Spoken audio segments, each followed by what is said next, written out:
Malaysia से आज़ाद होकर आए कैदी ने तब्दीली सरकार का सबके सामने भांडा फोड़ दिया।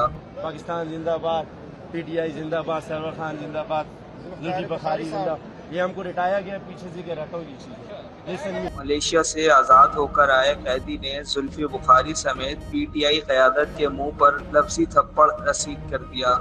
ठीक है, फोटो सेशन के लिए आए, इनके ये एफर्ट है, उन्होंने किया है। और बैतुल माल के MD भी शक्ल ही देखते रह गए। कैदी ने मीडिया से बातचीत के दौरान सबके सामने सच उगल दिया।